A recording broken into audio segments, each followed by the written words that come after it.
So don't get all excited. I'm not going to start pumping out a bunch of videos, but I just thought this was interesting. So I was watching the Adams Family today, in between doing some other stuff, and they showed their cuckoo clock, which really isn't that. But the bottom line is when you see the little clip of it, you'll see when it opens, there's a lion, and it's what's on the cover that sets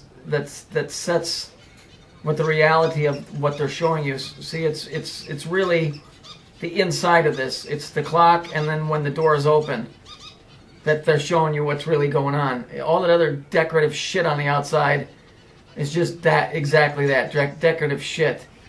But I'll show you here in the next bit.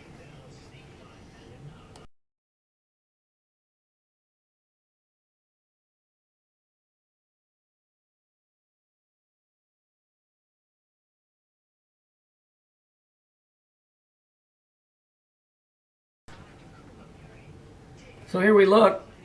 Here's the clock. If you look closely, you can see you've got the two X's.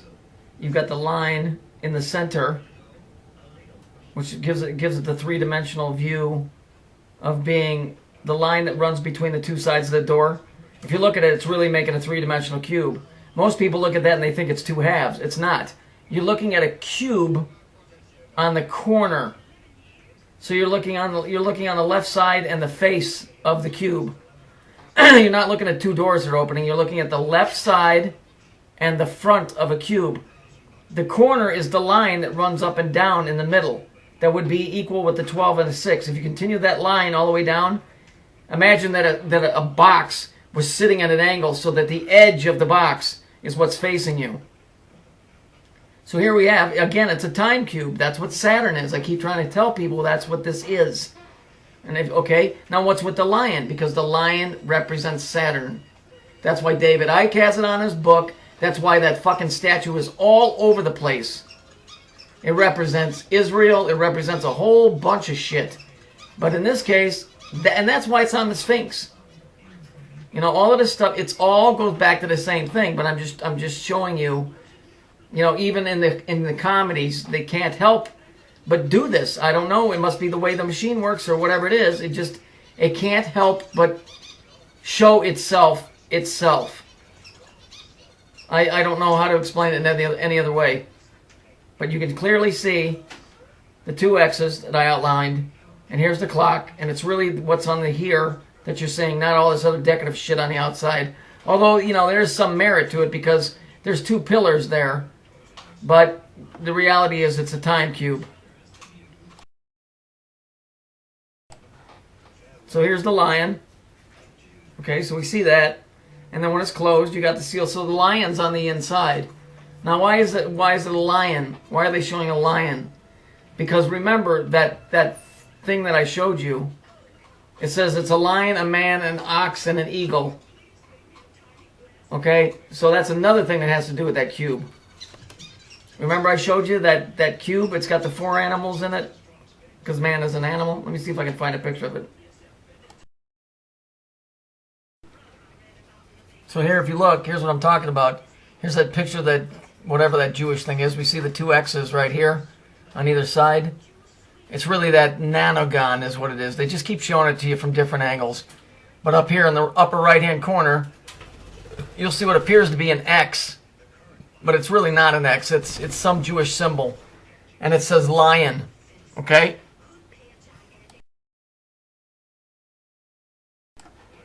So we look here in the Masonic Arch. Here it is over here. Because that thing is really... It's really this thing. It's really a cube. They just flipped it upside down and just changed the ankle. That's all. So it's really... You getting the gist of it?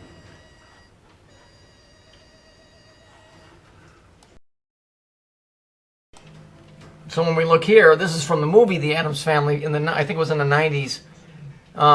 We can see that they're standing next to the clock as the two pillars. She's dressed all in black, being the female Saturn, and he's in black and blue. And both pillars are busted, but they're going off to the left, representing the same thing again. We see on either side, you've got two doorways, which are representing two pillars. And it's all got sexual connotations to it too, but I'm not going to go there. Now this is an important part of this. If you look at the picture, you've got the 3 candles. So you got the 3 pillars here, and they're all lit. Okay, here you got the family, right? You got these guys, and then you got the golem guy here. But in reality, and you got thing or whatever. Anyhow, it's not the Adams family. What it really is Adam's family. Adams as an atom, because he was in the occult. Saturn created man. Okay, so being the Jews being the children of Israel, and Israel being the Phoenician word for Saturn, that this is what it is. Adam's family, the descendants of Adam's family. You notice the boy has the red hair. Okay, there's a whole bunch of occultic shit all tied up in these comedies that people don't see. But I'm just giving you a basic layout. Now you, because the way the law's written, if you're not Jewish, you're not human. So you're not part of Adam's family. You're the big tall guy in the back, this golem, this monster. The servant of Adam's family. You see? You get to do all the bullshit work while they go and have fun and do whatever. Okay, so this, like I said, don't get carried away. I'm not going to be doing a bunch of videos. I just wanted to point something out. I was thinking about it. You know what makes YouTube such a fucked up place to be? Is that there's so many egos by so many fucking idiots that usually come down to being one idiot playing multiple channels. It basically is, it's the need to be wanted and worshipped. And there's a couple of guys on here that really need that shit bad. And if you put out some quality stuff, you'd have it. But you don't put anything out. You don't put anything out. So because they can't put anything out, they resort to name calling and trying to sling mud. It's called the seesaw effect. They think by trying to put somebody down, that raises them up. But see, in reality, it's working against you, dumbass. See, because what people want to see is they want tangible proof. They can look at it and go, okay, I understand it. Because all of these videos on YouTube are pretty much made by the machine or people working for it. So all you're going to do is go round and round and round and round and learn nothing and have more questions when you get done with their videos than when you started. Because that's what they want you to do, is be completely confused and not know where to run. Or run to look for stuff. And so these idiots can't make information videos. So what they do is they slander and all that, hoping that somebody that's listening to you will go, oh yeah, he really is that. But it doesn't, see, it doesn't work like that. People want something tangible, something they can grab and put their hands on and say, okay, I know this has to be right because I keep seeing it. Calling somebody a name or doing stupid shit like that doesn't mean a fucking thing. It doesn't teach anybody anything. Xeon, dude, what have you showed anybody? What have you broken down? Nothing. One of the ones, he's getting his book shit out of the fucking Urantia book. Take something in real time and break it down for people to put their hands on. Because that's what they really want. They don't want your stupid fucking cartoons, and they don't want your stupid fucking how hard you've tried to help out humanity. If you want to be worshipped, then just say it, and then you'll have somebody that wants to suck your dick. The bottom line is, give them something to work with, and don't give them biblical stuff all the time. And don't give them pictures you drew 20 years ago.